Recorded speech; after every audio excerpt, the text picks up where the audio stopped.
నామానికి స్తుతులు స్తోత్రం తెలియజేసిన తండ్రి, భూమి మీద తండ్రి ఎదుటి వారిని అర్థం చేసుకొని బంధాలతో బాంధవ్యాలతో ముందుకు వెళుతున్న మేము, సమస్త బంధాలకు తండ్రి మూలం నీ ప్రేమ బంధం.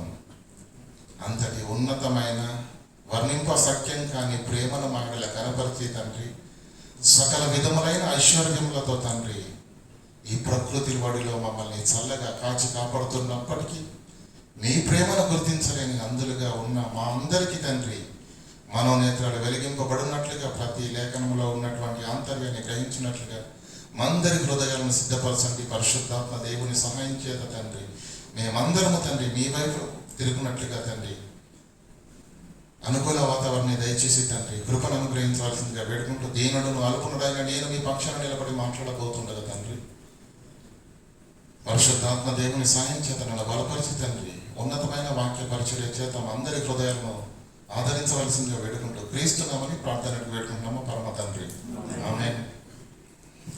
ప్రియులారా, హెబ్రీలకు రాసిన పత్రిక, ఆ పత్రికను మనము ఎన్నోసార్లు చదివాము. విషయం అర్థం కాకుండా చదివామనుకోండి మన పత్రిక అర్థం కాదు. అందుకే గత వారం మీకు చాలా విషయాలు చెప్పాను. మరొక్క మాట మీకు జ్ఞాపకం చేయాలనుకుంటున్నాను. హెబ్రీలు అంటే ఎవరు? హెబ్రీలు అంటే ఎవరు? మొట్టమొదటిగా అబ్రహాం గారికి ఆ మాట ఉపయోగించబడింది. ఆదికాండం 14:11 ఏమని? హెబ్రీయుడైన అబ్రహాము. హెబ్రీయుడైన అబ్రహాము అని రాయబడింది. ఎందుకు హెబ్రీయుడు అనబడ్డాడు అంటే, అబ్రహాము కంటే 5 తరాల ముందటికి వెళ్తే మనకి ఎవరు కనిపిస్తున్నారు? ఏబేరు కనిపిస్తున్నాడు కదా. ఆ ఏబేరు నుంచి వచ్చి సంతతినే హెబ్రీయులు అన్నారు. హెబ్రీయులు అనగా ఒక జనాంగం గురించి మాట్లాడుతున్నారు తప్ప హెబ్రీ భాష మాట్లాడే వారి గురించి కాదు. హెబ్రీ భాషను మాట్లాడే వాటి గురించి కాదు. ఎందుకు అంటే హెబ్రీలు అంటే ఏబేరు సంతానం. ఆ ఏబేరు సంతానంలో ఏబేరు తర్వాత వచ్చిన 5వ తరంలో వచ్చిన వాడే అబ్రహాము. అబ్రహాము కుమారుడు ఎవరు? మాట్లాడాలండి మీరు అందరూ. ఇస్సాకు. మీరు మాట్లాడితే నేను మాట్లాడతాను. అబ్రహాము కుమారుడు ఎవరు?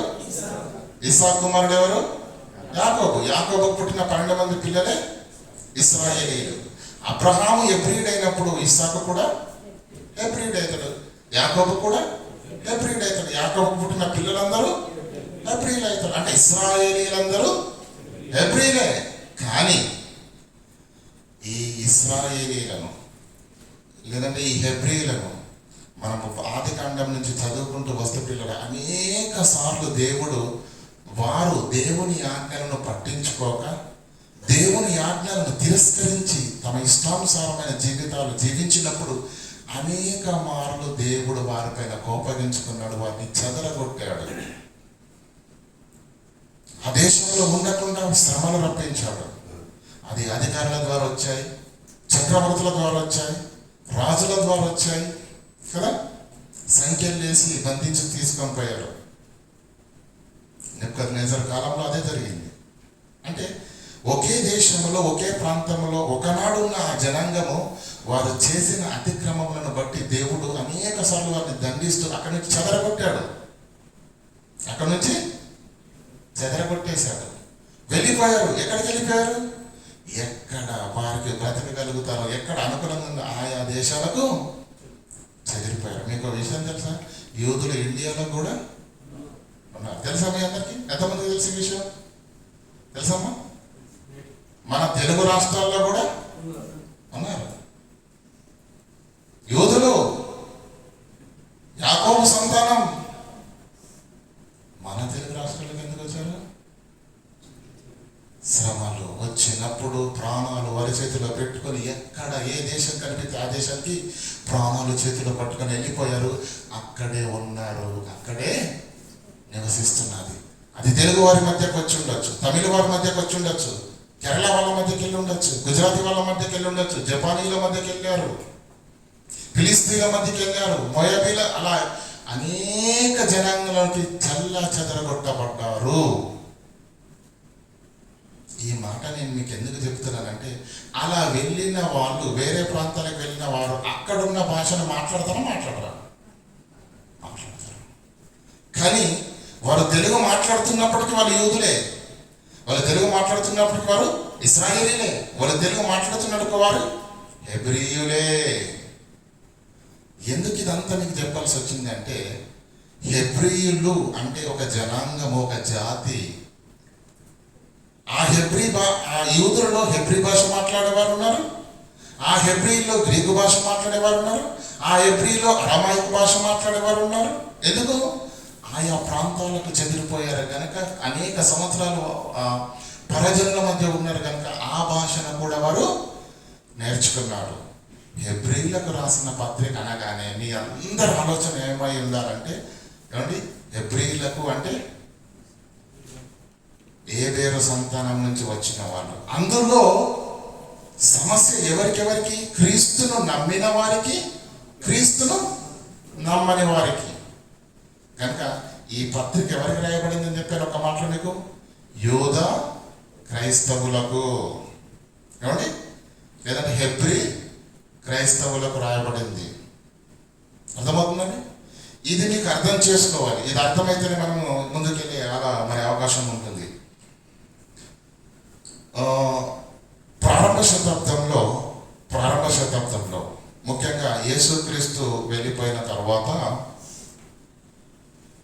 మరి అపోస్తలులు సేవ చేసిన తర్వాత, అనేక సంవత్సరాల తర్వాత అక్కడ నెలకొన్నటువంటి పరిస్థితులు ఏంటి, సమాజంలో ఉన్నటువంటి స్థితిగతులు ఏంటి, ఎందుకు ఈ పత్రిక రాయబడింది అనేది మనకు క్లియర్గా అర్థం కావాలంటే ప్రియులారా, ఒక రెండు విషయాలు మనము చాలా జాగ్రత్తగా ఆలోచించాలి.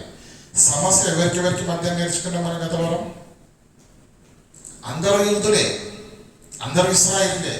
కానీ కొంతమంది యేసుక్రీస్తును నమ్మారు, కొంతమంది యేసుక్రీస్తును నమ్మలేదు. అంతా యూదులే కదండి, అంత ఒక తండ్రి పిల్లలే కదా, ఒక తండ్రి సంతానమే కదా. వీరు నమ్మారు, వీరు నమ్మలేరు. వీరిద్దరి మధ్య యుద్ధం. దేనికి? సైద్ధాంతపరంగా విభేదాలు వచ్చేసాయి. మీకు చెప్పాను చాలా క్లియర్గా గత వారంలో. క్రీస్తు నమ్మని యూదులకు ఉన్నటువంటి ప్రామాణికం ఏంటి? ధర్మశాస్త్రం వారికి ప్రామాణికము. ఏమండి? సున్నతి వాళ్ళకు ముఖ్యం, అవునా? మూడోది ఏంటి? ఆచారాలు ముఖ్యం, వాళ్ళకు బలులు అర్పించాలి. క్రీస్తు నమ్మని యూదులకు ఉన్న మరి ప్రామాణికాలు ఏంటంటే, ఒకటి నెంబర్ 1 ధర్మశాస్త్రము, నెంబర్ 2 సున్నతి, నెంబర్ 3 ఆచారాలు, నెంబర్ 4 బలి అర్పణలు. క్రీస్తును నమ్మకున్న వారికి క్రీస్తు బోధ, బాప్తిస్మం, ఏమండి, ఆజ్ఞానుసారంగా బ్రతకడం.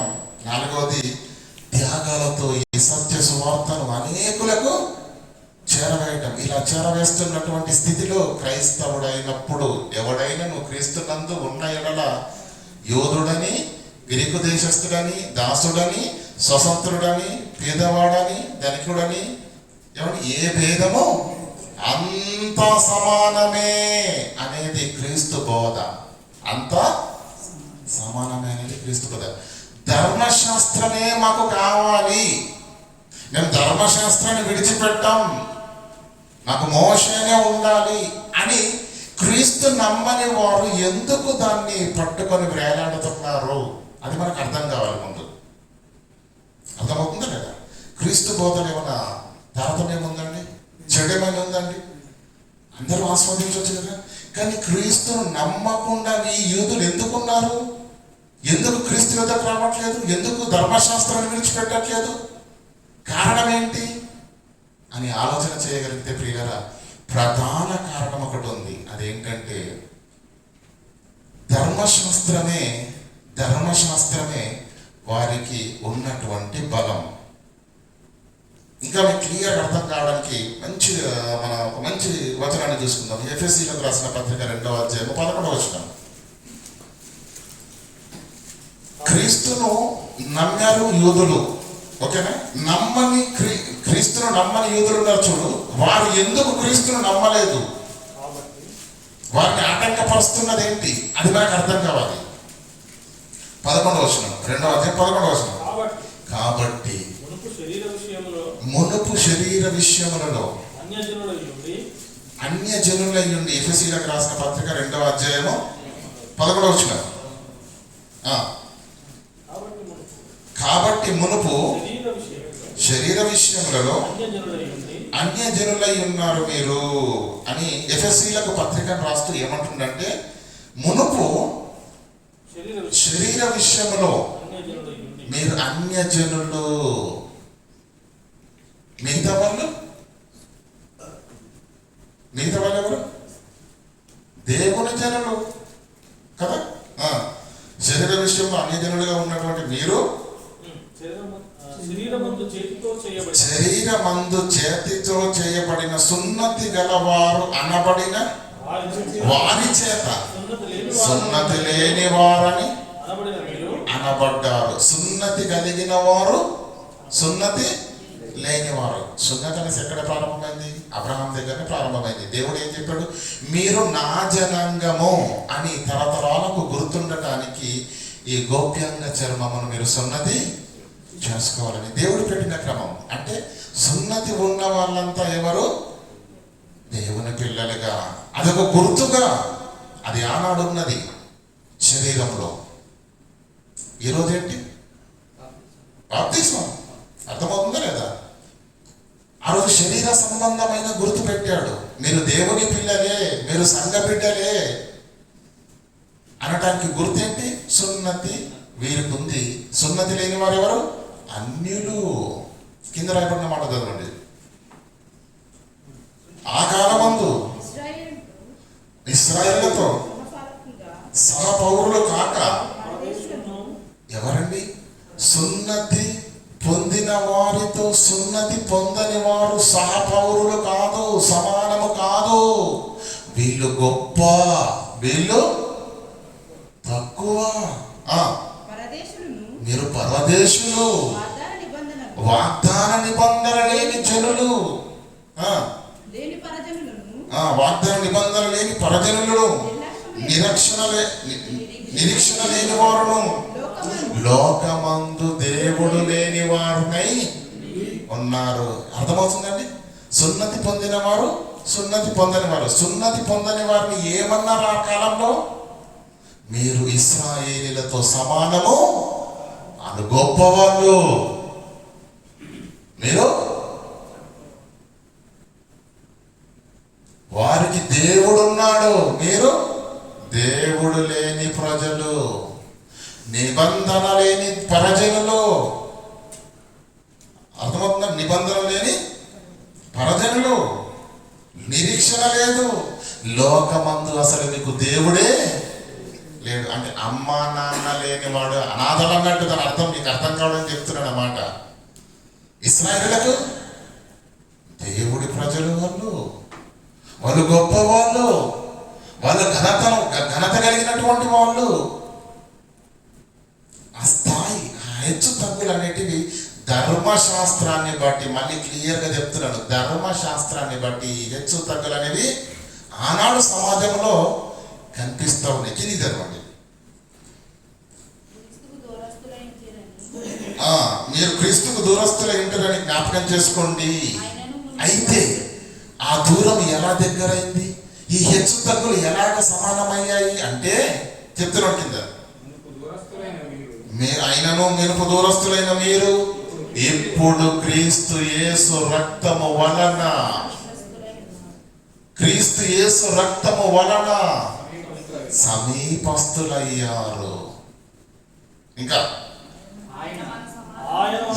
ఎలా సమీపస్తులు? ఆయన శిలువ రక్తము వలన, క్రీస్తు రక్తము వలన మేము ఎలా సమీపంగా అయ్యామంటే చెప్తున్నాడు, ఆయన మన సమాధానమయ్యుండి మీకు మాకు మిమ్మల్ని మమ్మల్ని వేరు చేసేది. మీరు గొప్పవారు, వీళ్ళు తక్కువ వారు, మీరు దేవుని ప్రజలు, మీరు దేవుడు లేని ప్రజలు అని తేడా చేస్తున్నది ఏంటి? ఏంటమ్మా? ధర్మశాస్త్రం. ఓకేనా? ద్వేషమును అనగా, ద్వేషం అంటే ఏంటి? క్లియర్గా మీకు అర్థం కావాలి కదా, అందుకే చెప్తున్నాడు. ద్వేషము అనగా విధి రూపకమైన ఆజ్ఞలు కలిగిన ధర్మశాస్త్రమే ఈ రెండు ప్రజల మధ్య భేదం, ఈ రెండు ప్రజల మధ్య ద్వేషమును పుట్టడానికి కారణమైంది. అర్థమవుతుందా? అంటే ధర్మశాస్త్రం వీళ్ళకు ఘనతనిచ్చింది, ధర్మశాస్త్రం వీళ్ళకు అధికారాన్ని ఇచ్చింది, ధర్మశాస్త్రం వీళ్ళకు గౌరవాన్ని ఇచ్చింది. ఎవరికి? యూదులకు. అర్థమవుతుందా? క్రీస్తు ఏం చేస్తున్నాడు? ఏ భేదమును లేదు, క్రీస్తు యేసులోకి వచ్చిన వాడు దాసుడునని, స్వతంత్రుడని, స్త్రీ అని, పురుషుడని కదా, ఏ భేదము లేదు, అందరూ ఈక్వల్ అనేది క్రీస్తు బోధ. ప్రారంభంగా ఏముంది? మీరు ఇశ్రాయేలీయులతో సహపౌరులు. అక్కడ వ్యత్యాసం ఉంది. క్రీస్తులో ఏముంది? సమానత్వం ఉంది. అర్థమవుతుందా? ఇది చదవండి. విధి రూపకమైన ఆజ్ఞలు గల ధర్మశాస్త్రమును తన శరీరమందు కొట్టివేయుట చేత మధ్యగోడ. ఏమండి? మధ్యగోడ ఏంటి? ధర్మశాస్త్రం కదా.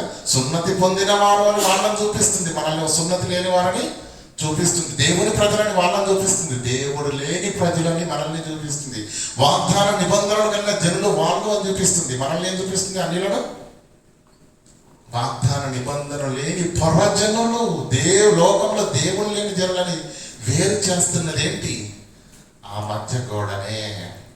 ఇంట్లో ఉంటుంది కదా మనకు మధ్య గోడ. ఇద్దరు అన్నదమ్ములు ఉన్నారు అనుకోండి, ఇల్లు కట్టినప్పుడు చిన్నప్పుడు బాగానే ఉంటుంది, అంత కలిపే ఉంటాం. పెళ్ళయ్యాక ఏమవుతుందండి? అన్నీ బాగానే ఉంటాయి, మధ్యలో గోడ వస్తుంది. ఎందుకు వస్తుంది గోడ? ఒక తల్లికి పుట్టిన పిల్లలు అయినా ఇద్దరికి పెళ్ళిలో ఇద్దరికి ఏమండి ఇళ్ళల్లో వచ్చారనుకోండి, అప్పుడేమవుద్ది? సంకల్లో నమ్మదు గోడ వచ్చేస్తుంది. అది ఇంత ఉన్న ఇల్లు ఆ ఇంతలో మళ్ళీ అట్ట కూడా ఎందుకు వేరు? ఆ వేరు చేస్తున్న అడ్డగోడ ఆనాడు ఏంటి? ధర్మశాస్త్రం. క్రీస్తు ఏం చేశాడు? దాన్ని తన శరీరమందు కొట్టివేసి, ఇక ధర్మశాస్త్రం కింద మీరు ఉండవలసిన అవసరత లేదు, మీరంతా సమానం, మీరంతా దేవుని పిల్లలు, మీరంతా దేవుని సంతానం. నిన్ను కోసిన అందరిలో ప్రవహించేది రక్తమే. దేవుడు అందరి ఎడల అనీతిమంతుల సూర్యుని ఉదప్పజేస్తున్నాడు, భూమిని పండిస్తున్నాడు, తన కృపను అనుగ్రహిస్తున్నాడు. ప్రతి ఒక్కరికి దేవుడి దీవెన సమానంగా ఉంటుంది. కనుక మీరంతా దేవుని పిల్లలు, మీరంతా సమానము, హెచ్చుతగ్గులు లేవు అనేది క్రీస్తు బోధ. వీళ్ళు నమ్ముకున్న సిద్ధాంతం ఏంటి? ధర్మశాస్త్రం వరకు ఒక కొంతకాలము ఘనతను, అధికారాన్ని ఇచ్చింది కనుక ఈ అధికారం ఇప్పుడు పోయి అందరూ సమానం అనే మాటను జీర్ణించుకోలేక వారి అధికారానికి పట్టం కడుతున్నది ఏంటి? ధర్మశాస్త్రం. కనుక ఆ ధర్మశాస్త్రమే మాకు కావాలి, దాన్ని ఇచ్చిన యేసే మాకు సూపర్ హీరో. మీ యేసు వద్దు. ఎందుకు? యేసేమంటాడు అందరూ సమానం అంటాడు. మా మోషే ఏమంటాడు? ధర్మశాస్త్రం ఏమంటుంది? మీరు గొప్పవాళ్ళు. అర్థమవుతుందా లేదా? కిందికి చదవండి. ఇట్లు సంధి చేయుతూ ఇద్దరిని ఒక్క నూతన పురుషునిగా సృష్టించి తన శిలువ దేశము వలన సంహరించి,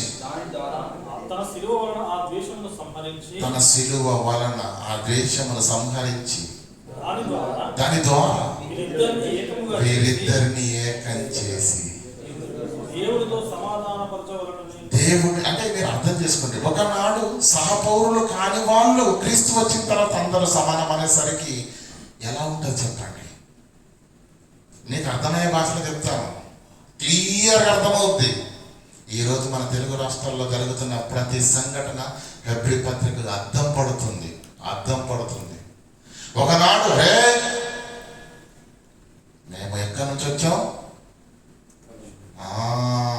మేము పవిత్రులము, మమ్మల్ని ముట్టకూడదు, మా దగ్గరికి రాకూడదు, నువ్వు వంట రాని వాడివి, నువ్వు వెలుపల ఉండాలి, నువ్వు ఊరికి బయట ఉండాలి అన్నారా? ఈరోజు అనేక మంది క్రీస్తు సేవకులు మిషనరీలు వచ్చేసి అందరికీ విద్య, అందరికీ ఆరోగ్యం, అందరికీ సౌభ్రతత్వం, అందరికీ సమానత్వం, అందరికీ జీవించే హక్కు ఉంది, అందరికీ ఆస్తి హక్కు ఉంది. ఇది యేసు రాజ్యం, ఇది యేసు యొక్క బోధ. అందరూ సమానం అనేసరికి కొంతమందికి కడుపులో మంట ఎక్కువైపోతుంది. వీడు నేను సమానమా? నిన్న మొన్నటి వరకు నా కాళ్ళ దగ్గర కూర్చొని అయ్యా అయ్యా అని బ్రతిమలాడినోడు ఈరోజు నా పక్కన ఎలా ఉంటాడు? వాడు సమానం ఎలా? ఈ సమానత్వాన్ని పెంచి పోస్తున్నదేంటి? క్రీస్తు బోధ. కనుక అది ప్రజల్లో, సమాజంలో ప్రబలించడానికి వీలు లేదు. ఇదే ఉండాలి. ఎందుకు? ఇది ఉంటేనే మాకు అధికారం ఉంటుంది, ఇది ఉంటేనే మా పెట్టాలని నడుస్తుంది, ఇది ఉంటేనే ప్రజల చేత మేము పొగడపడతాము. అర్థమవుతుందండి? ఎందుకు ధర్మశాస్త్రాన్ని పట్టుకొని వేలాడుతున్నారు తెలుసా? క్రీస్తు నమ్మని యూదులు ఈరోజు కూడా ఈ భారతదేశంలో ఏం చేస్తున్నారు? ఏదో రుద్దాలని చూస్తున్నారు. మీరు అర్థం చేసుకోండి. కారణం అది ఉంటేనే వీళ్ళ ఆటలు సాగుతాయి. వాళ్ళ ఆటలు సాగాలంటే దాన్ని అడ్డం పెట్టుకోవాలి. ఆనాడు ఇశ్రాయేలీయులు క్రీస్తు నమ్మని యూదులు చేసింది కూడా 100% అదే. అర్థమవుతుందా? ఎందుకు క్రీస్తును వీళ్ళు ఎందుకు నమ్మలేకపోతున్నారు? క్రీస్తు బోధనలకు ఎందుకు రాలేకపోతున్నారు? ధర్మశాస్త్రాన్ని ఎందుకు విడిచిపెట్టలేకపోతున్నారంటే కారణం అది. వాళ్ళకు దాంట్లో అధికారం ఉంది, వాటిలో దాంట్లో ఘనత ఉన్నది, ఆధిక్యత ఉన్నది. క్రీస్తు బోధన అందరూ సమానమే. యేసుక్రీస్తు ఏమన్నాడు? దేవుని పని చేసిన వాళ్ళు కూడా ఏమన్నాడు? ఏమంటే సేవకులు వచ్చి నువ్వు దేవుని పని చేసిన తర్వాత కూడా మనల్ని మనం ఎలా ఎంచుకోవాలని చెప్పి తెలుసా? మేము నిష్ప్రయోజనకులమైన నీ యొక్క దాసులము, సమస్తాన్ని నువ్వు ఇచ్చావు కనుక మేము చేయగలిగామయ్యా. మా శక్తి వలన కానీ మా తెలివి వలన కానీ చేసినది ఏమి? సమస్తము మీ కృప, ఆశీర్వాదము, ఆత్మ నడిపింపు ద్వారానే జరిగింది కనుక ఘనత, మహిమ, ప్రభావాలు దేవునికే. ఇది సమానత్వం. హెచ్చు తగ్గులు లేవు, గర్వించడానికి వీలు లేదు.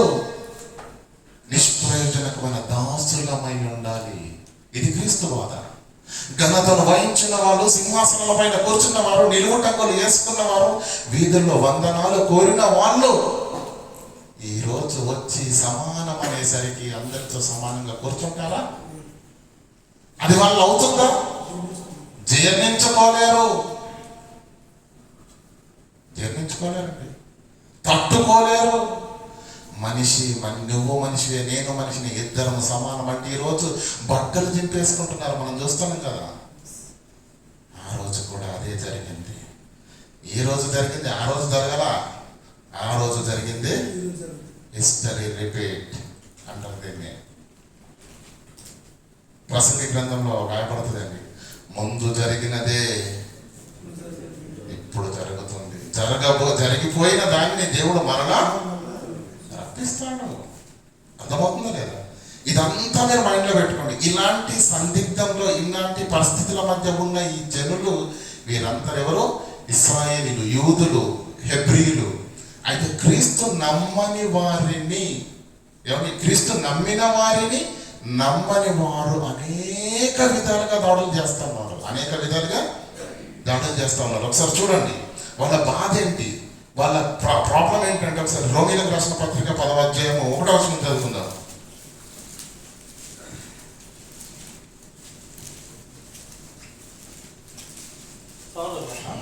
సహోదరులారా, ఇశ్రాయేలీయులు రక్షణ పొందవలనని నా హృదయ అభిలాష, వారి విషయమై నేను దేవునికి చేయి ప్రార్థన అయి ఉన్నది.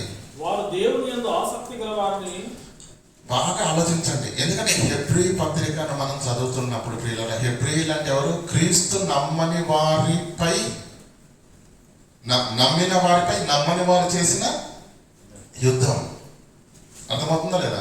క్రీస్తు నమ్మని వారి యొక్క మెంటాలిటీ ఏంటి, వారి ఆలోచన విధానం ఏంటి, వాళ్ళ వ్యక్తిత్వాలు ఏంటి, అది మనకు అర్థమైతే ఈ మెంటాలిటీ కలిగిన వాళ్ళ అని మనకు క్లియర్గా పత్రిక అర్థమవుతుంది. చూడండి అక్కడ ఏముంది? వారు దేవుని యందు ఆసక్తి గల వారిని వారిని గురించి సాక్ష్యం ఇచ్చుచున్నాను. కానీ అయినా వారి ఆసక్తి జ్ఞానానుసారమైనది కాదు. ఎలా అనగా వారు దేవుని నీతిని ఎరుగక తమ స్వనీతిని స్థాపింపబోనుకునే క్యారెక్టర్ల వల్ల దేవుని నీతి ప్రకటించరు. వాళ్ళ నీతి ప్రకటిస్తారు, దేవుణ్ణి గణపరచరు, వాళ్ళను గణపరుచుకుంటారు. దేవుని భీతిని ప్రజల్లో నింపరు, వారంటే భయపడేటట్టుగా వాక్యం అడ్డ పెట్టుకుంటారు. అర్థమవుతుందా లేదా? ఎలాంటి క్యారెక్టర్స్ వాళ్ళవి? వారు దేవుని నీతికి లోబడక స్వనీతిని స్థాపించాలనుకుంటున్నారట. ఆసక్తి పరులే. ఆ ఆసక్తి దేనిపైన ఉంది? స్వనీతిని స్థాపించటానికి. దేవుని నీతి కొరకు కాదు, దేవుని రాజ్య విస్తరణ కొరకు కాదు వాళ్ళది. స్వనీతి, తన సొంత ఆలోచనలు, సొంత అభిప్రాయాలను. అర్థమవుతుందా? ఇంకా మత్తయి సువార్త 23వ వచనం చదువుకుందాం. 13-15.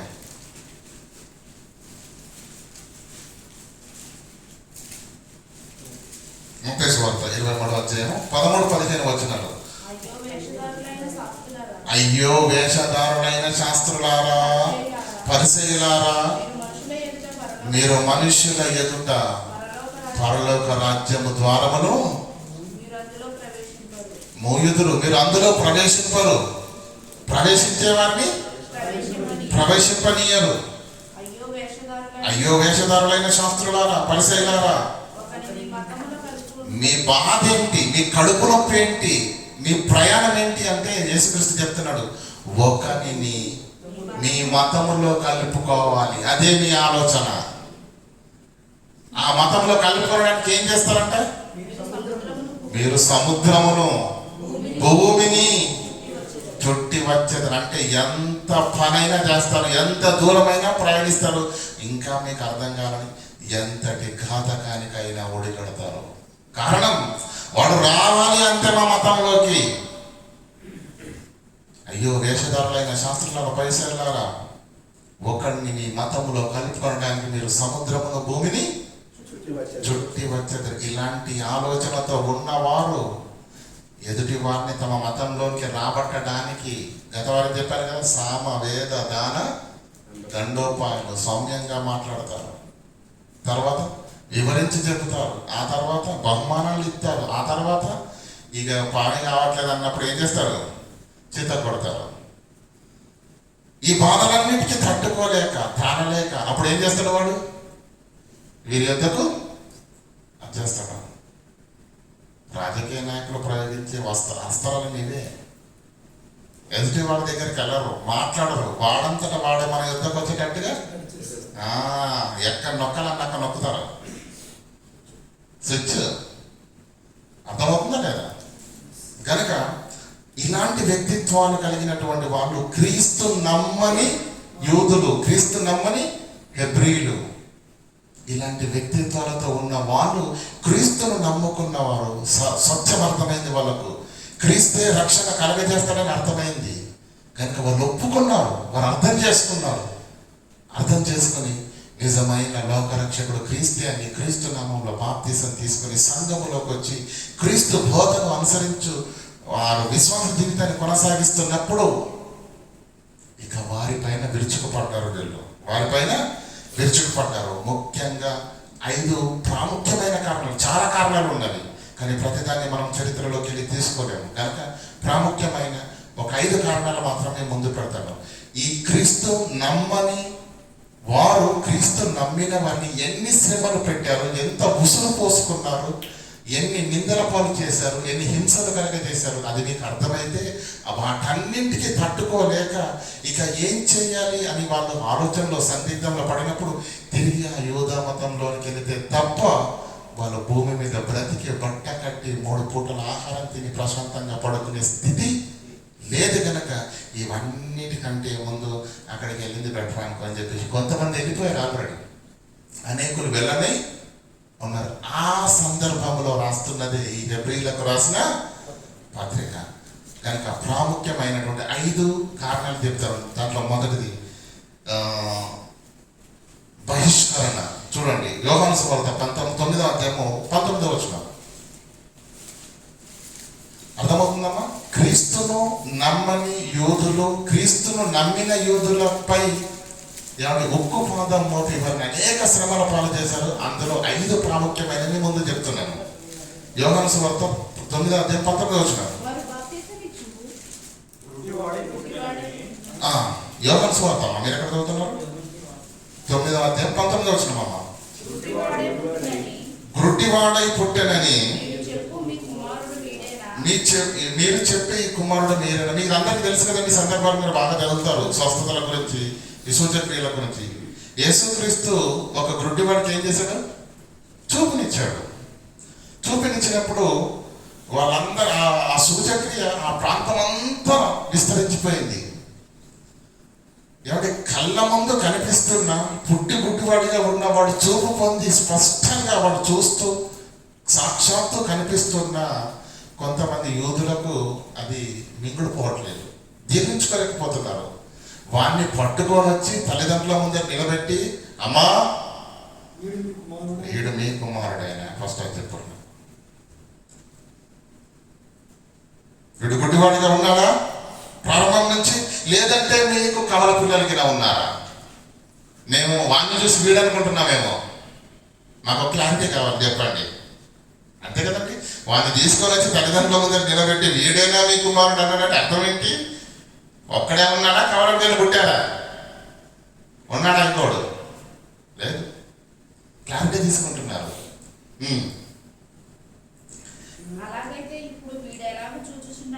మీరేమో గుడ్డివాడు అంటున్నారమ్మా, వీడు మా కుమారుడు అంటున్నారు, పైగా వాడు గుడ్డివాడు అంటున్నారు. మరి గుడ్డివాడు కళ్ళు ఎట్లా వస్తాయి?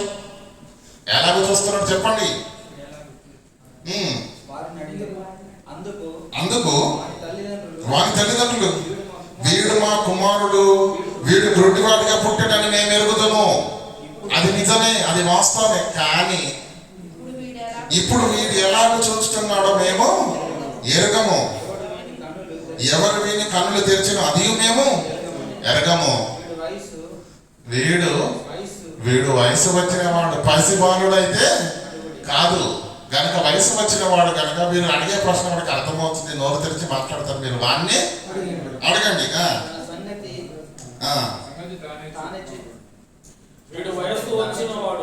గనక వీడిని అడగండి, తన సంగతి తానే చెప్పుకోగలడని అని. వాని తల్లిదండ్రులు ఎందుకు వాళ్ళు చెప్పట్లేకపోతున్నారు?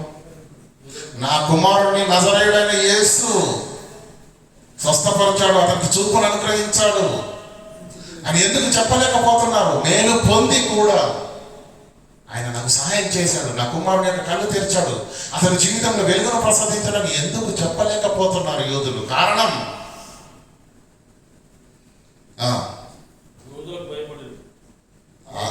వాని తల్లిదండ్రులు యూదులకు భయపడి ఇలాగ చెప్పిరి.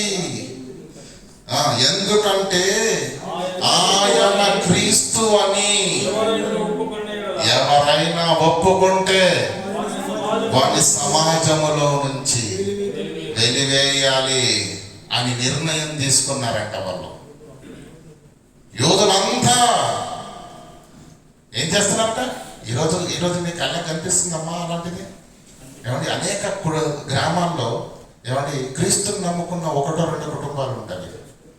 అరే చర్చికి వెళ్తున్నారా? అయితే మిమ్మల్ని కులంలో నుంచి బహిష్కరిస్తాం. మీరు గ్రామంలో నుంచి బహిష్కరణ.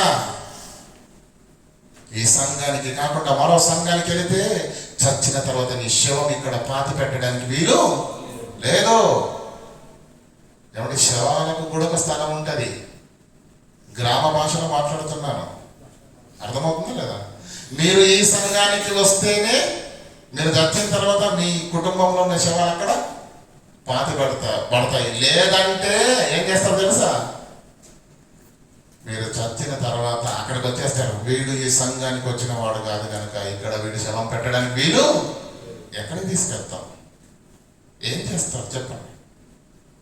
ఇలాంటి భయంకరమైన పరిస్థితులు ఉంటాయి. అర్థమవుతుందా లేదా? వెలివేయడం అనేది చిన్న మాట కాదు. బహిష్కరణ. వాడు సమాజంలో ఉంటాడు, ఎవరు వాడితో మాట్లాడకూడదు, వాడితో ఎవరు మాట్లాడకూడదు, వాడికి ఎవరు సహాయం చేయకూడదు, వారిని ఎవరికి పనికి పిలవకూడదు, ఉద్యోగానికి పిలవకూడదు, వ్యాపారానికి పిలవకూడదు, కూలికి పిలవకూడదు, కిరాణా కొట్లో వాడికి వస్తువులు అమ్మకూడదు. వాడు ఎలా బ్రతకగలరు చెప్పండి? వెలివేయడం అంటే మీరు ఏమనుకుంటున్నారు? ఒక్కడిగా అడవిలో బ్రతికినట్టు బ్రతకాలి. బ్రతకగలండి? ఈరోజు మనం ఎన్ని కొనుక్కుంటున్నామండి? కిరాణా కొట్టుకెళ్ళి, ఏమండి మార్కెట్కి వెళ్ళి, సంతకి వెళ్ళి ఎన్ని తెచ్చుకుంటున్నాం చెప్పండి అమ్మా. మనిషి సంఘజీవి, ఒక్కడు బ్రతకలేడు. తను 10 మందికి ఉపయోగపడతాడు, 10 మంది యొక్క సహాయాన్ని పొందుతూ బ్రతుకుతాడు. అందుకే మనిషిని సంఘజీవి అన్నారు. ఏకజీవి కాదు, అడవిలో జంతువు కాదు, ఓ పులవు సింహమో కాదు వాడతను వాడు బ్రతకడానికి. బ్రతకలేడు. కనుక ఏం చేస్తున్నారట యూదులందరూ కలిసి, ఎవరైనా యేసును ఒప్పుకున్నారా, యేసు అనే పేరును ప్రస్తావించారా, వాడు సమాజములో ఉండకుండావని వెలివేయాలి అని అందరూ కట్టుకొని నిర్ణయము తీసుకున్నారు. అర్థమవుతుందమ్మా? అలాగే యోహాను సువార్త 12:42 చూడండి. 12:42 యోహాను సువార్త. అయినను అధికారులలో కూడా అనేకులు యేసుక్రీస్తు యందు విశ్వాసం ఉంచారు, ఆయన బోధ విన్నారు, ఒప్పుకున్నారు. కానీ సమాజములో నుంచి వెలివేయబడదుమేమోనని పరిసయ్యులకు భయపడుతున్నారు. ఎవరు? అధికారులు, ఆఫీసర్స్, ప్రభుత్వ అధికారుల్లో ఉన్న వాళ్ళు కూడా యేసును నమ్మారు, యేసు యొక్క బోధను అంగీకరించారు. కానీ మేము క్రీస్తును నమ్ముతున్నాము, నేను క్రిస్టియన్నే అని బహిరంగంగా చెప్పుకోవడానికి భయపడ్డారట. అర్థమవుతుందా? ఎందుకు? సమాజములో నుంచి వెలివేయబడుదురేమోనని పరిసయ్యులకు భయపడి వారు బహిరంగంగా ఒప్పుకోలేదు. కానీ లోపల యేసుక్రీస్తు అంటే ఇష్టమే, యేసు బోధన అంటే ఇష్టమే. ఈ క్యారెక్టర్లు ఎక్కడో కనిపిస్తున్నట్టున్నాయి కదండి. ఈరోజు భారతదేశ ప్రభుత్వం ఖచ్చితంగా నిబంధన పెడితే క్రైస్తవుడను అని రొమ్ము విరుచుకొని ముందుకు వచ్చే వాళ్ళు ఎంతమంది ఉన్నారు చెప్పండి?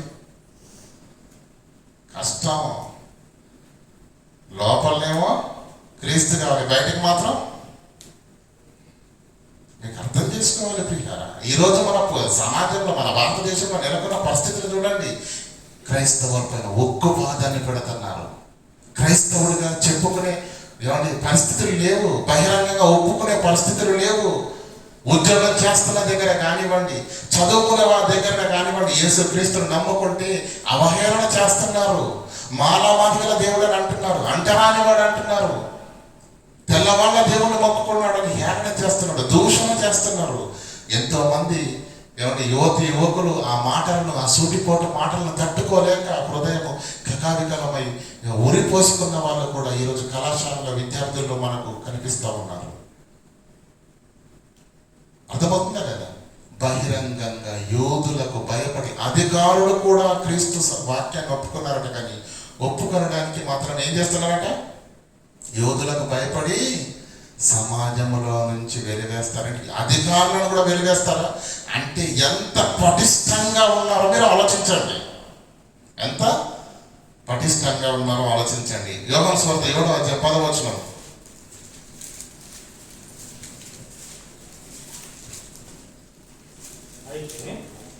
అయితే ఆయన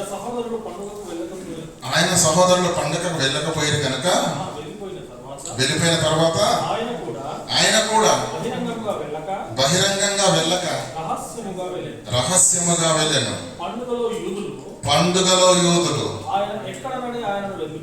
ఆయన ఎక్కడనని ఆయనను వెతుకుచుండిరి.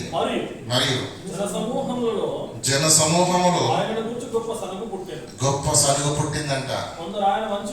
అంటే జన సమూహము 2 వర్గాలుగా విడిపోయింది. కొందరు ఏమంటారంటే యేసుక్రీస్తు మంచివాడే, దేవుని కుమారుడే, అతనిలో శక్తి ఉంది, చనిపోయిన వారిని లేపుతున్నాడు, ఇతడు లోకరక్షకుడే అని కొంతమంది ఒప్పుకుంటే కొంతమంది ఒప్పుకోవట్లేదు. జనములో గొప్ప సనుగు పుట్టెను. అయితే కొంత మంచివాడనండి, మరికొందరు కాడు, మంచివాడు కాడు అంటారు. ఆయన జనులను మోసపుచ్చువాడనని. అయితే యోధులకు భయపడి ఆయనను గురించి ఎవడును బహిరంగంగా మాట్లాడలేదు. ఏదున్నా లోపలే ఉంది, బయటకు మాత్రం ఎవరు కుక్కిన పేర్లలా పడి ఉన్నారు. యోధుల యొక్క వెలివేత ప్రభావము ఎంత భయంకరంగా ఉందో మీరు ఆలోచించండి. అర్థమవుతుందా ఎంత భయంకరంగా ఉందో? 12వ అధ్యాయం ఒకసారి చూడండి. యోహాను సువార్త 12వ అధ్యాయం 18-19 వచనాలు చూడండి.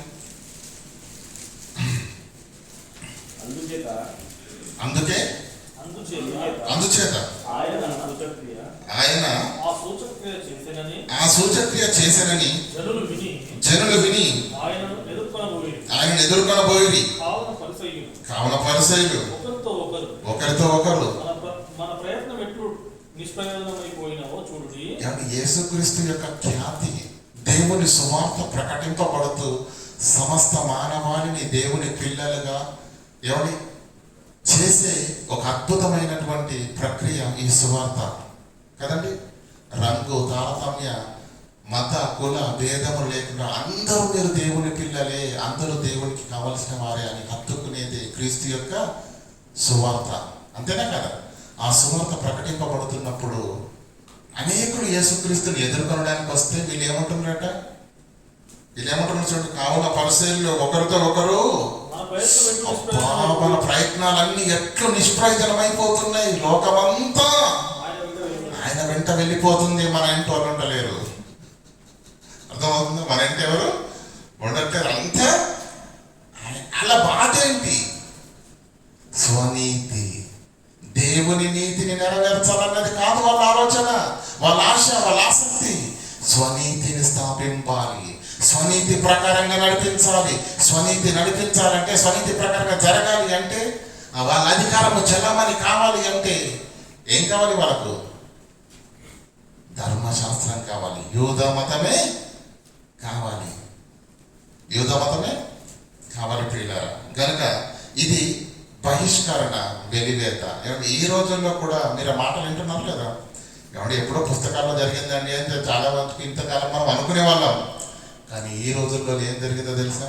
ఈ మధ్య కాలంలోనే వార్తలు వచ్చింది. పిఠాపురం నియోజకవర్గంలో తెలుసమ్మా, బలహీన వర్గాలపై జరిగిన దౌర్జన్యాన్ని పోలీసు వారికి వెళ్ళి, అయ్యా మాకు అన్యాయం జరిగిందంటే, రా మీరంతా పెద్దోళ్ళు అయిపోయారు, ఇప్పుడు మా పైన కేసులు పెడతారని 70 కుటుంబాలను చితగొట్టి ఊర్లో నుంచి వెలివేశారు.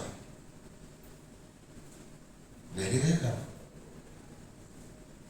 ఇలాంటి భయంకరమైన అణిచివేత ఉన్నప్పుడు సమాజంలో బహిరంగంగా నేను క్రైస్తవులను చెప్పుకునే పరిస్థితి ఉంటుందా? చాలా కష్టం, చాలా కష్టం. అధికారులలో ఆయన యందు విశ్వాసం ఉంచారట, కానీ ఈ పరిసయ్యులకు భయపడి మమ్మల్ని సమాజంలో నుంచి వెలివేస్తారేమోనని అధికారులే గజగజ వణికినప్పుడు సామాన్యుల పరిస్థితి ఏంటో మీరు ఆలోచించండి. అర్థమవుతుందా మీకు? ఇక రెండవది హింసలు మానసికంగాను, రెండవది భౌతికంగాను. చెప్పాను 5 కారణాలు చెప్తానని చెప్పాను. దాంట్లో మొదటిది ఏంటి? వెలివేయడము, బహిష్కరణ చేయడము, మనిషిని ఒంటరివాన్ని చేయడం, వాడికి ఏ సహాయం అందకుండా అన్ని వైపుల నుంచి వాడిపైన కంచేయడము, వాడికి వాడు ఉరి పోసుకొని చర్చలా చేయడం. ఇంకో మాటలు చెప్పాలంటే మీకు ఏమండి?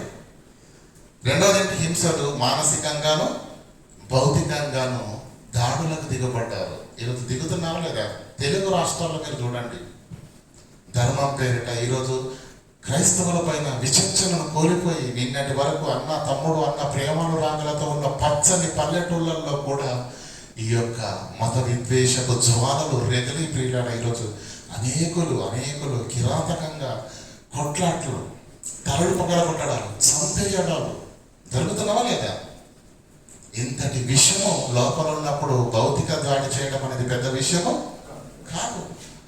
నోటి దూషణ మాటలు ఎలా మాట్లాడతారో మీ అందరికీ బాగా తెలుసు. కనుక ఈ మానసికమైన దూషణలు, ఇక భౌతికమైన దాడులతోటి క్రీస్తు నమ్మని వారు క్రీస్తును నమ్ముకున్న యూదుల పైన, క్రీస్తు నమ్మని వారు యూదులు ఉక్కుపాదం పెడితే అది వీళ్ళ దగ్గర నుంచి మొదలుకొని ప్రభుత్వాలు, చక్రవర్తుల వరకు కూడా కొనసాగింది. క్లౌదియ చక్రవర్తి కాలంలో జరిగిన హింసలు సామాన్యమైనది కావు. క్రైస్తవుల పైన భయంకరమైన నియంత్ర పరిపాలన చేసినటువంటి నీరో చక్రవర్తి చేసినటువంటి ఆగడాలు అన్ని కావు. క్రైస్తవులు అనే వాడిని తీసుకొని వచ్చి స్తంభాలకు వేలాడదీసి నేతి సంచుల్లో నింపి, నేతి సంచులు ఉంటాయి కదండి, సంచులను మన తేనెల్లో ముంచి ఆ నూనె సంబంధమైన దాంట్లో ముంచేసి ఆ క్రైస్తవులను అందులో పెట్టి వేలాడదీసి కింది నుంచి కాకడాలాగా వెలిగించి వాళ్ళు కాలిపోతూ చనిపోతూ అరుస్తూ ఉంటే వాడి భవనం పైన కూర్చొని గిటార్ వాయించుకుంటూ ఉండే ఒక సైకో లాంటి పరిపాలన చేసిన వాడు నీరో చక్రవర్తి. స్టేడియంలో అనేక మంది జనాలను కూర్చోబెట్టి క్రైస్తవులను తీసుకొని వచ్చి సింహాలను ఇలా వదిలిపెట్టగానే ఆ సింహాలు ఆకలితో వచ్చి ఒక్కొక్కరిని చంపుకొని పొడుచుకొని తింటా ఉంటున్నప్పుడు వారు పెట్టే చావు కేకలను వింటూ అక్కడున్న జనమంతా చప్పట్లు కొడుతూ వాడు ఆనందించి ఒక దౌర్భాగ్యమైన కఠినమైన పరిస్థితులు ఆనాడు సమాజంలో ఉన్నవి.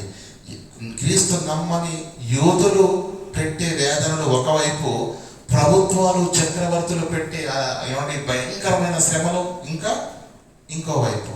ఈ రెండింటి మధ్య తాళడం అనేది సామాన్యమైన విషయము కాదు. ఈరోజు మీరు వెళ్ళండి, మీరు స్కూల్లో చెప్పగలరా గట్టిగా నేను క్రైస్తవులని? ఒక గవర్నమెంట్ ఆఫీస్లో చెప్పగలరా? నీకు ఏ పని జరగదు, నీకే సహకారాలు అందవు. లోపల అంతరంగంలో క్రీస్తుని నమ్ముతున్నామే తప్ప బహిరంగంగా మనం క్రైస్తవులను చెప్పుకోవడానికి చాలా కనిపిస్తుందా లేదా నీ కళ్ళ ముందర నీ యొక్క పరిస్థితిని? ఆ రోజు ఉన్నది కూడా అంతే. ఇంతటి టెక్నాలజీ డెవలప్ అయ్యి సోషల్ మీడియా వచ్చి ఏం చెప్పినా సమాజానికి లీక్ అయిపోతుందన్న భయము ఉన్న ఈ స్థితిలోనే ఇంత దాటిగా మన పైన ఉక్కుపాదం పెడితే ఆ రోజు ఏ మీడియా ఉంది చెప్పండి? ఉందా?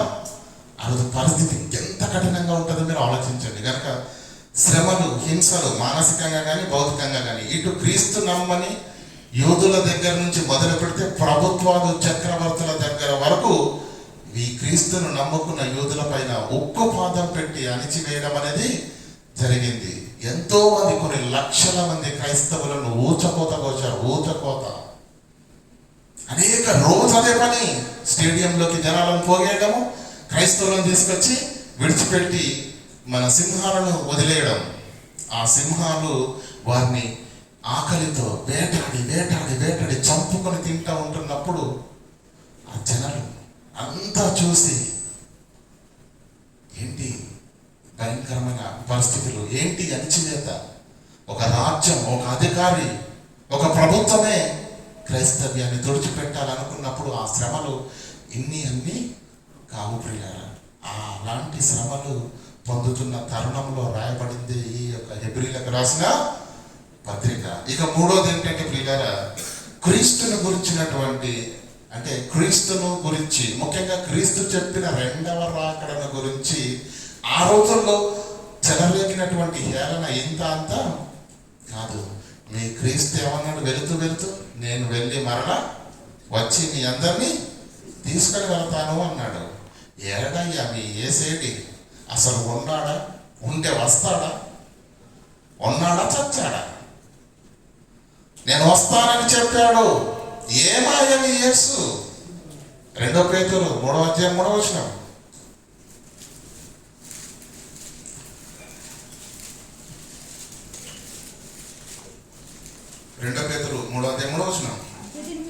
అంత్య దినములలో అపహాస్యకులు అపహసించుచు వచ్చి తమ స్వకీయ దురాచరణ చొప్పున నడుచుకొనొచ్చు ఆయన రాకడను గురించిన వాగ్దానము ఏమాయను? పితరులు నిద్రించినది మొదలుకొని సమస్తమును సృష్టి ఆరంభంలో ఉన్నట్టే ఉన్నదే. నేను వస్తానంటాడు. వస్తే పంచభూతాలు మిగుటమైన వేంద్రంతో లైన్ అయిపోతాయి అంటాడు.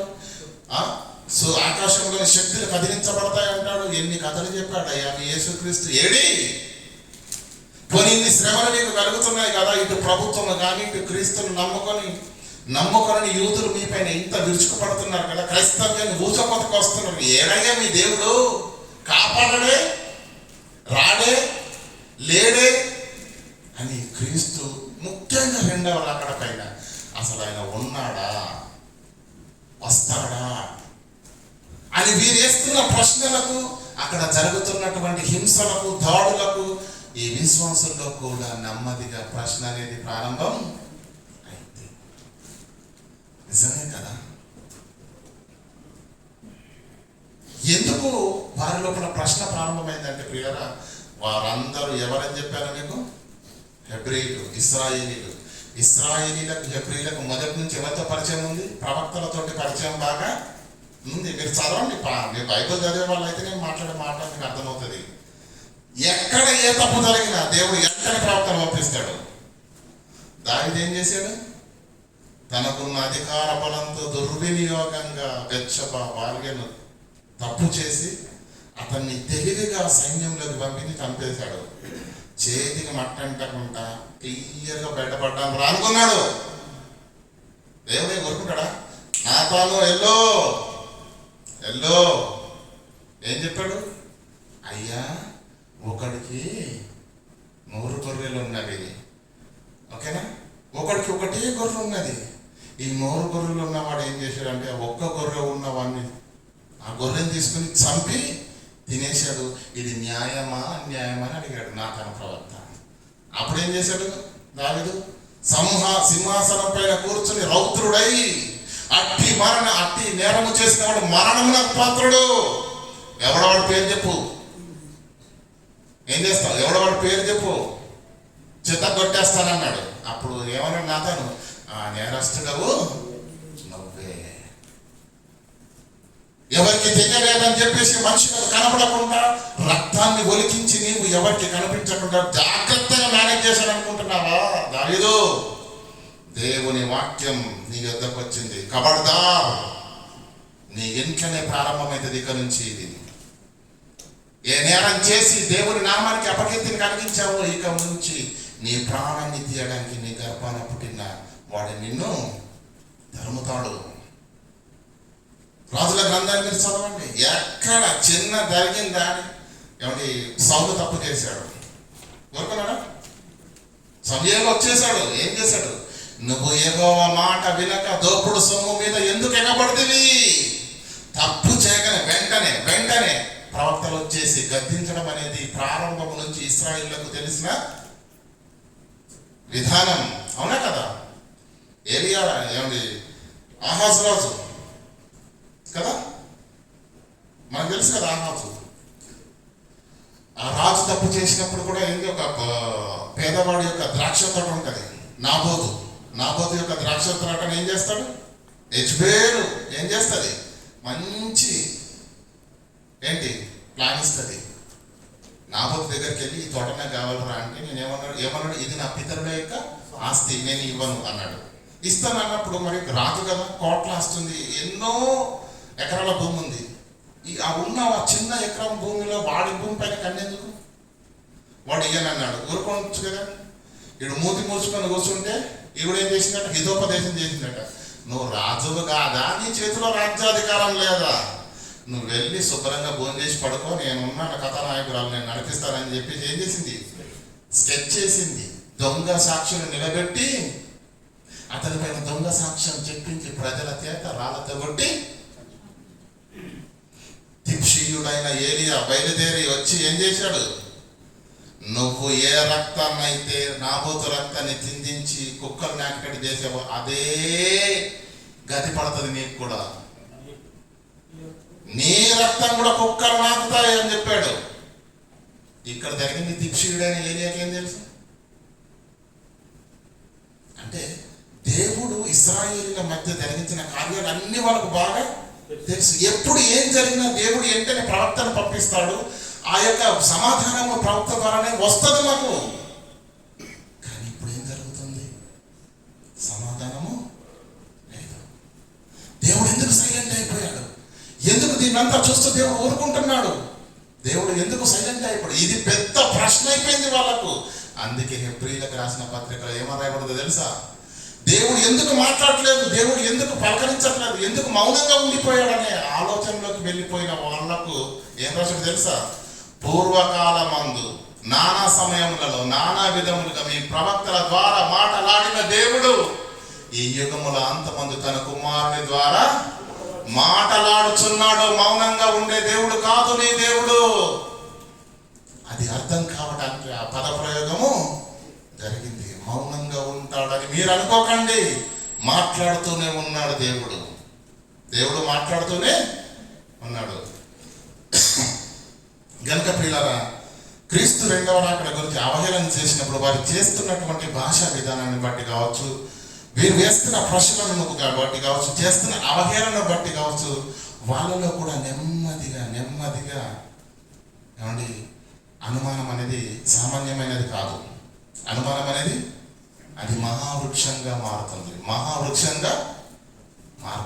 నిజం చెప్తున్నాను మీరు, ఒకరినొకరు నమ్మి బ్రతకడం కంటే ముఖ్యంగా మీకు అర్థం కావాలి కాబట్టి ఇది చెప్తున్నాడు. భార్యాభర్తల మధ్య ఒకరిపైన ఒకరు ఎవరు ఏం చెప్పినా వినడానికి వీలు లేదు. ముఖ్యంగా కుటుంబంలో అది అన్నదమ్ముల మధ్య కావచ్చు, అక్క చెల్లెళ్ళ మధ్య కావచ్చు, అనుబంధాలను చెరగొట్టడానికి మూడో వ్యక్తి వచ్చాడంటే కలహము స్టార్ట్ అయిపోద్ది. ఎందుకు? వీడు మూడో వాళ్ళ మాట ఒకరినొకరు అర్థం చేసుకునే పరిస్థితి అక్కడ లేదు. ఒకరినొకరు అర్థం చేసుకునే పరిస్థితి లేదు ప్రియులారా. గనక ఒకరినొకరు ఎరిగి ఒకరినొకరు అర్థం చేసుకుంటేనే మరి జీవితాలు బాగుంటాయి ప్రియులారా. అయితే యేసు రెండవ రాకడ గురించి చెలరేగినటువంటి ఆ హేళన ఇంత అంత కాదు. హేళన ఎప్పుడైతే చేశారో వీళ్ళ లోపల ఏమైపోయింది? చిన్న అనుమానం మొదలైపోయింది. వస్తుందండి అనుమానం వల్ల? మీకు అర్థమయ్యే భాషలో చెప్తాను. పెళ్ళయింది అనుకోండి. ఏంటి? పెళ్ళయింది. పెళ్ళైన తర్వాత మన అనుకున్న వాళ్ళకు మనం పరిచయం చేస్తాం కదా. పరిచయం చేసినప్పుడు ఒకవేళ మీకు అర్థమయ్యే భాషలో చెప్తున్నాను. పరిచయం చేసినప్పుడు ఏమేం చేసుకున్నావా నువ్వు, ఏ అమ్మాయిని చేసుకున్నావా అని అన్నాడు అనుకోండి, ఏం చెప్పలే, ఎలా ఉంటుంది చెప్పండి? ఈ ముక్కలో ఎంతో అర్థం ఉంది కదా. అన్నా ఈ అమ్మాయి అంటే చాలు, పోయిపోయి ఈ ఒక్క మాట కాదు. ఏంటి? ఎంత కొంచెం మునిపు, ఎంత విస్తారమైన అడవిని తగలబెట్టడే అది కొంపలు తగలిపడిపోతాయి. అవునా కాదు? అంటే అనుమానం అనేది ఒక్క స్టార్ట్ అయిందా అది ఇంతే ఉంటుంది. ఈరోజు 2 రోజులు 3 రోజులు మనం పడుకున్న కొద్ది ఎందుకని నడవడమా, దాని కారణం ఏంటి, దాని యొక్క ఉద్దేశం ఏంటి, అవసరమైతే వాడిని ఇంకొకసారి వెళ్ళి మళ్ళీ పర్సనల్గా కలవాలి. అనుమానం తెలుగులో సామెత ఉంది కదమ్మా, చెప్తారా? అనుమానం పెనుభూతం పెద్ద దయ్యం. ఆ దయ్యం మాత్రం వదలదు, మనకి చచ్చిన వదలదు. కనుక ప్రియులారా, వీళ్ళు వేసిన అపనిందన వల్ల వాళ్ళ లోపల పుట్టినటువంటి అవిశ్వాసము ప్రబలి బలమై, నిజమే కదా ఇన్ని దేవాలు నేరాలు జరుగుతుంటే క్రైస్తవులను సింహాలకు వేసి ఏమండి అగ్ని పెట్టి తగలబెట్టిస్తుంటే ఇంత భయంకరంగా ఊచికోతకొస్తూ మెడలు నరికేస్తూ చిన్నపిల్లలు స్త్రీలను కూడా చూడకుండా ఇంత రక్తపాతం జరుగుతున్నప్పుడు దేవుడు అనేవాడు ఉంటే ఎందుకు రాడు, ఎందుకు కాపాడు? అంతకు యేసుకు ఉన్నాడా, అసలు వస్తాడా అని వాళ్ళు వేసిన ప్రశ్నకు వీళ్ళ లోపల అవిశ్వాసము మొదలై అనేకులు పడిపోయారు. ఇక 4వది ఏంటంటే ప్రియులారా, ప్రగల్భాలు. ఇశ్రాయేలీయుల యొక్క ఏంటి?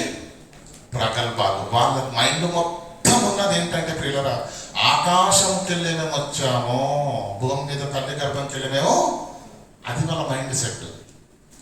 యేసుక్రీస్తుతో ఢీ కొట్టారంటే యేసుక్రీస్తు నమ్ముకున్న వాళ్ళ గొప్పత లెక్కనండి. చూడండి యేసుక్రీస్తుతో ఏం మాట్లాడారు ఒకసారి చూడండి. యోహాను సువార్త 4వ అధ్యాయం 11-12 వచనం చదువుకుందామమ్మా. యోహాను సువార్త 4వ అధ్యాయం.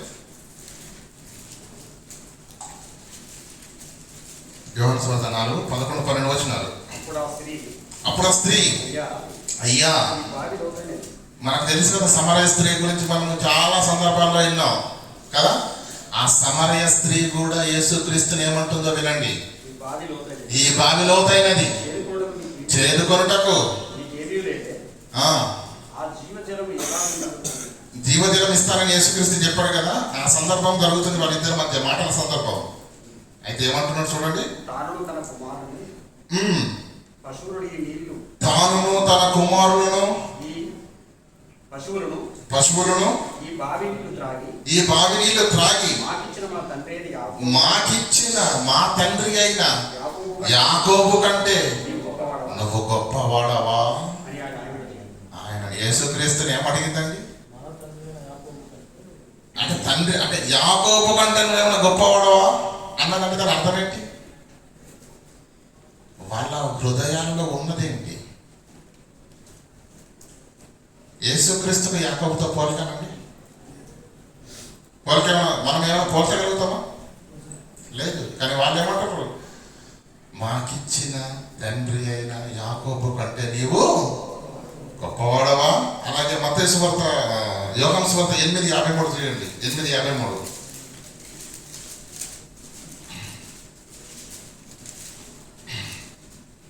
మన తండ్రి అయిన అబ్రహాము చనిపోయింది కదా. మన తండ్రి అయిన అబ్రహాం. అంతకుముందు యేసుక్రీస్తు ఏమన్నాడు? ఎవడైనా నా మాట వింటే ఆడు చనిపోయిన తిరిగి బ్రతుకుతాడని యేసుక్రీస్తు అన్నాడు. నా మాట యందు విశ్వాసం, నా యందు విశ్వాసం ఉంచువాడు చనిపోయినను తిరిగి వేస్తాడని యేసుక్రీస్తు బోధ చెప్తే వీళ్ళు ఏమంటున్నారు?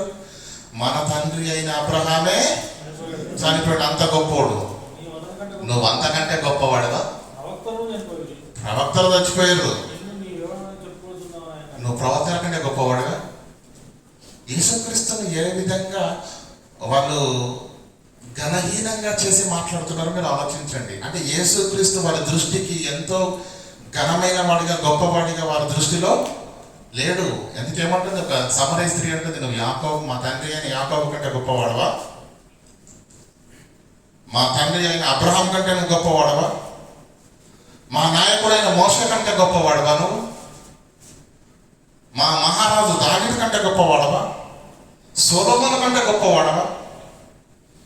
ఆ మాట కూడా అంటాడు కదా యేసుక్రీస్తు మత్తయి సువార్త 12:43 నేను సొలొమోను కంటే గొప్పవాడిని. ఎందుకు మాట అన్నాడు యేసుక్రీస్తు? వాళ్ళ మైండ్లో ఏముంది? అబ్రహాము గొప్పవాడు, యాకోబు గొప్పవాడు, ఇస్సాకు గొప్పవాడు, మోషే గొప్పవాడు, దావీదు గొప్పవాడు, సొలొమోను గొప్పవాడు, మా పితరులు, మా తండ్రులు, ఘన చరిత్ర కలిగినటువంటి ఇశ్రాయేలీలం మేము, దేవుని ప్రజలము మేము. మేమేంటి? మా వంశం ఏంటి? మా వంశంలో ప్రవక్తలు ఉన్నారు, మా వంశంలో రాజులు ఉన్నారు, మా వంశంలో మహాపురుషులు ఉన్నారు. మేమేంటి? మా ఘనత ఏంటి? మా వంశాలేంటి? ఆ గర్వం ఇశ్రాయేలీలకు ఉన్నది. ఆ కాలంలో ఆ గర్వము ఉన్నది. ఆ గర్వాన్ని విడిచిపెట్టి మనమంతా సమానం అనే సౌభ్రతత్వంలోనికి వచ్చే మనస్సులు వారికి ఆనాడు లేవు గనుకనే క్రీస్తు బోధకు వారు అంగీకరించడానికి ఇష్టపడట్లేదు.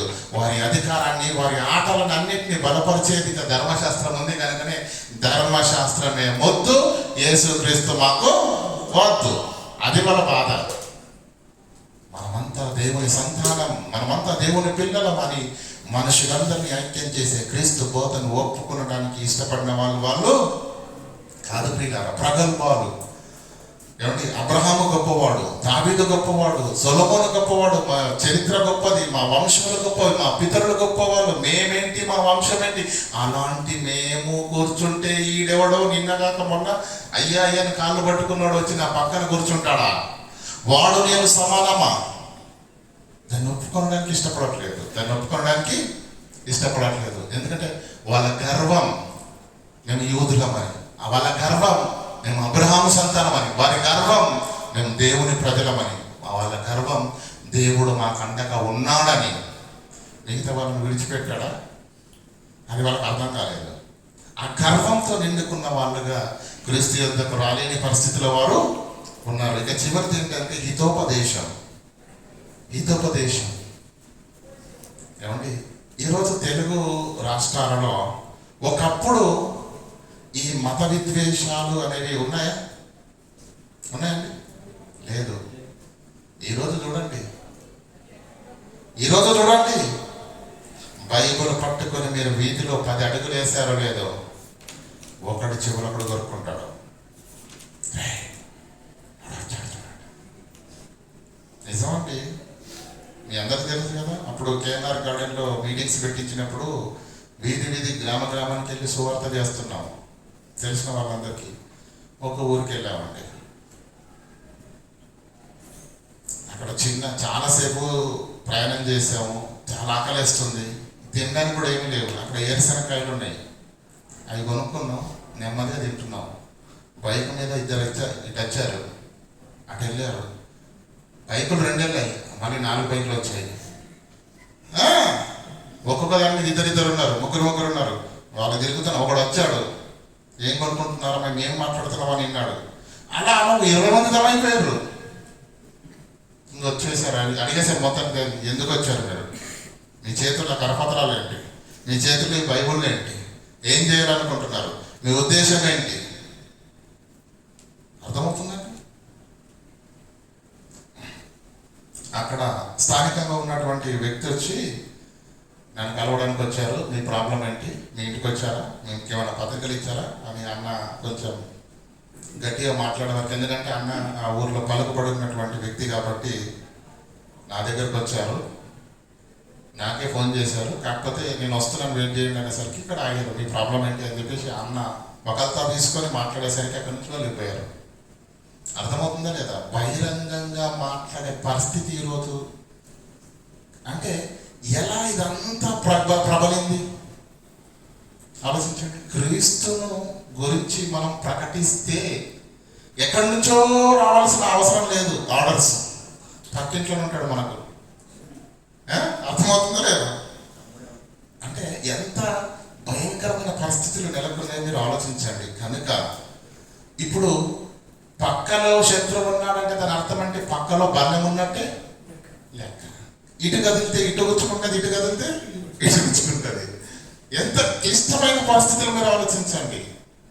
ఒక పక్క క్రీస్తు నమ్మని యోధులు చేస్తున్నటువంటి హింసలు, వేదనలు, ఒక పక్క ప్రభుత్వము, అధికారులు, చక్రవర్తులు కూడా సమాజంలోనికి వచ్చి గుర్రాల పైన వచ్చి కొరడాలతో కొడుతూ క్రీస్తును నమ్ముకున్న వారిని ఈడ్చుకొని వెళ్ళి చెరసాల్లో వేయడము, చంపేయడము, నరికేయడము, ఇలా జరుగుతున్నప్పుడు ఎవ్వరు కూడా క్రీస్తు గురించి బహిరంగంగా బలంగా మాట్లాడే పరిస్థితి లేదు. కనుక హితోపదేశం చేయడానికి ప్లాన్ చేశారు వీళ్ళు. హితోపదేశం అంటే ఏంటి? ఇవరా నువ్వు నేను బాయి యూదులం. ఎందుకు?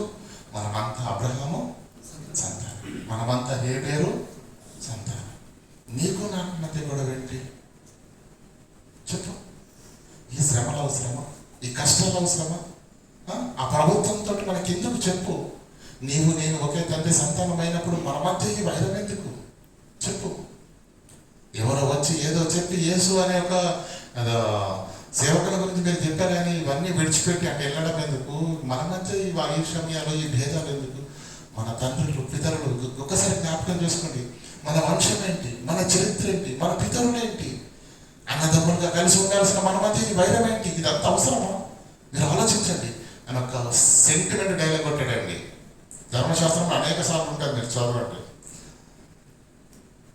నేను మీ దేవుడునై యుందును, మీరునా దేవుడు. ఈ మాట ధర్మశాస్త్రంలో రాశాడు.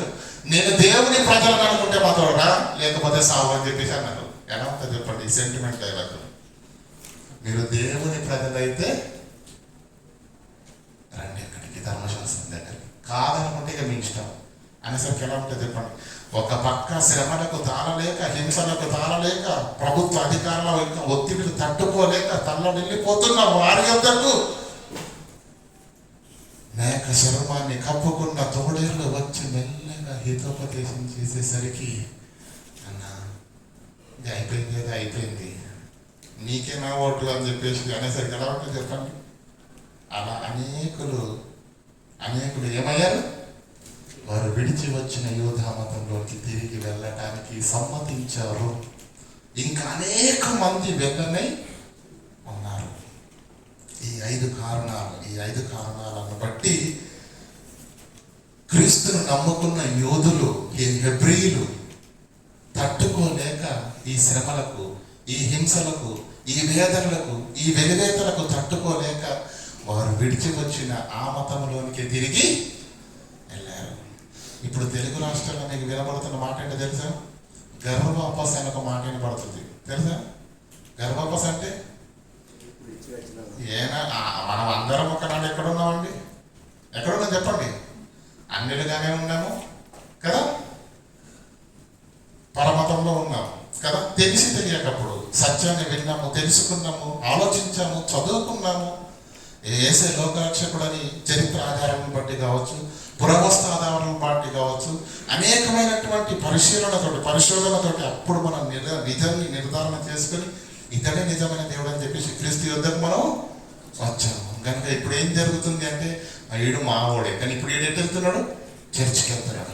వీటిపైన దాడులు, మాటల యుద్ధము, అవమానాలు, హేళనలు, ప్రభుత్వాల నుంచి ఒత్తిడి, పాలకుల నుంచి ఒత్తిడి, ఏ సహాయాలు అందట్లేదు, ఏ సహకారం లేవు, ఏ ఉద్యోగాలు లేవు. ఉన్న ఉద్యోగం ఊడబెక్కెత్తున్నారు క్రైస్తవులు అంటే.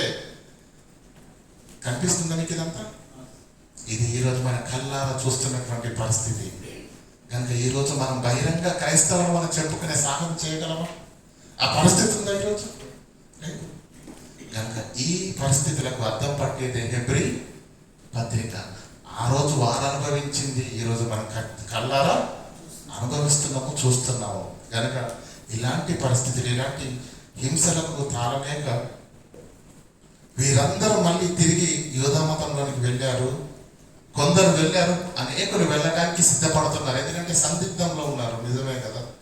ఇవన్నీ మాకెందుకు?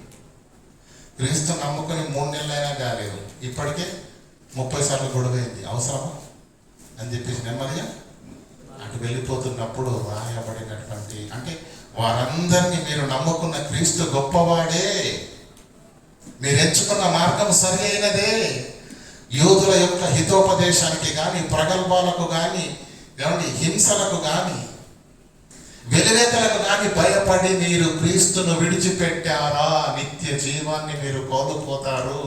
ఈ భూమి మీద 60 ఏళ్ళ జీవితంలో ప్రతి వానికి కష్టం ఉంటుంది, ప్రతి వానికి శ్రమ అనేది ఉంటుంది. కనుక ఈ భూ సంబంధమైన శ్రమలకు మీరు భయపడితిరా, మీరు నిత్య జీవాన్ని కోల్పోతారు. ఇప్పటి వరకు మీరు శ్రమలు అనుభవించారు, మీ విశ్వాసం గొప్పగా ఉంది, మీరు అస్సలు భయపడలేదు, క్రీస్తు పక్షాన్ని నిలబడ్డారు.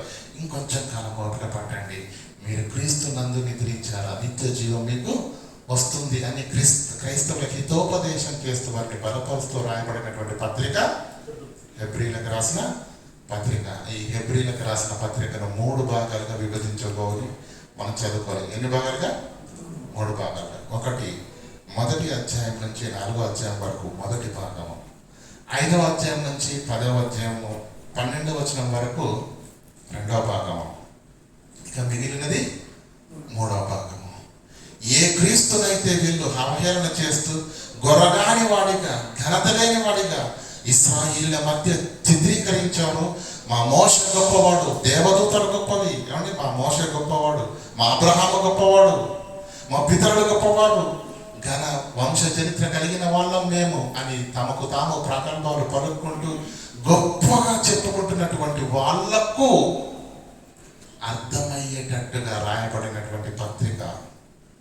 ఏమండి, ఎలాంటి మాటలు చెప్పారంటే, చూడు, రాజుల చరిత్ర ఉంది మన వంశంలో, ప్రవక్తల చరిత్ర ఉంది. అసలు ఈ ధర్మశాస్త్రాన్ని మనకి ఇచ్చింది ఎవరు? దేవుడు ఏం చేశాడు? ఇశ్రాయేలీయులకు దేవుని ఆజ్ఞలను ఇచ్చాడు. దేవుడు ఇశ్రాయేలీయులను ఆశీర్వదించాడు. దేవుడు ఏమన్నాడు? ఇశ్రాయేలు నా ప్రజలు అన్నాడు, నా ప్రజలని అన్నాడు. ఈ ధర్మశాస్త్రాన్ని మనకు మహానాయకుడైన మోషే ఇచ్చాడు. ఆ మోషేకి ఎవరిచ్చారో తెలుసా? భూమి మీద ఉండే ఎల్లయ్య పుల్ల ఇయ్యలేదు. ఎవరిచ్చారు? పరలోకము నుంచి దేవదూతలు వచ్చి, మనకు డైరెక్ట్ కనెక్షన్ ఎక్కడి నుంచి ఉంది? దేవదూతలు. అంటే ఈ యేసు యేసు అని ఎగురుతున్నారు కదా మీరు, ఆ యేసు మన యెహోషువ కంటే గొప్పవాడా? 40 ఏళ్ళు మనల్ని అరణ్యంలో నడిపించి పాలు తేనెలు ప్రవహించు దేశానికి నడిపించిన మహానాయకుడు మోషే కంటే గొప్పవాడా? ఆ ధర్మశాస్త్రాన్ని ఇచ్చినటువంటి ఆ మోషే కంటే గొప్పవాడా? ఆ ధర్మశాస్త్రాన్ని అందించిన దేవదూతల కంటే గొప్పవాడా యేసు అని వారందరినీ గణపరుస్తూ యేసు క్రీస్తును చిన్నబుచ్చినప్పుడు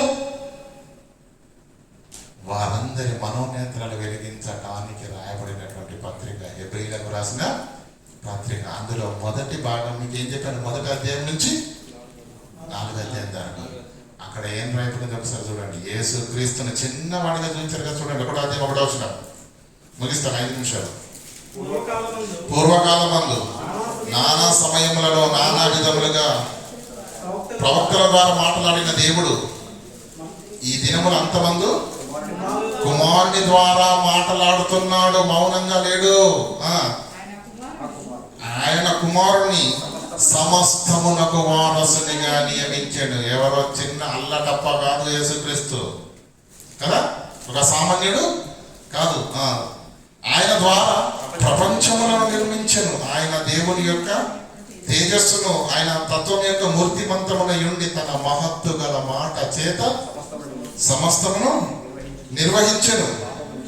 పాపము విషయంలో శుద్ధీకరణమును నిర్వహించుచు దేవదూతల కంటే, దేవదూతలని మీరు గొప్పలు పోతున్నారు కదా, ఆ దేవదూతల కంటే ఎంతో శ్రేష్టమైన నామమును పొందెను.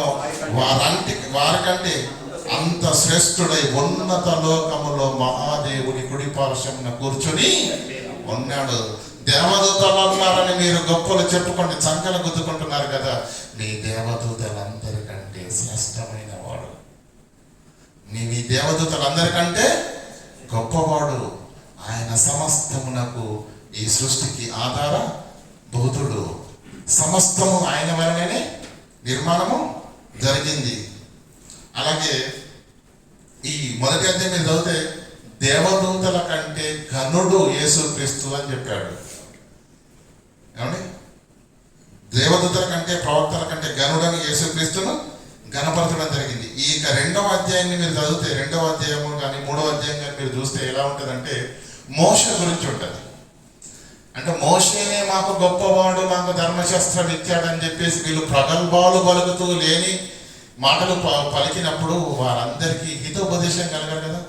ఆ మోషే కంటే గొప్పవాడే ప్రభువైన యేసుక్రీస్తు అని మోషే ప్రవక్తల కంటే గొప్పవానిగా చూపించాడు, దేవదూతల కంటే గొప్పవానిగా చూపించాడు, మోషే కంటే గొప్పవానిగా చూపించాడు. మోషే తదనంతరం నాయకత్వాన్ని వహించి పాలుతీను ప్రవహించి దేశానికి నడిపించిన యెహోషువ యొక్క నాయకత్వాన్ని గురించి మాట్లాడుతూ, ఆ యెహోషువ యొక్క ఘనత కంటే యేసు ఘనత చాలా గొప్పది.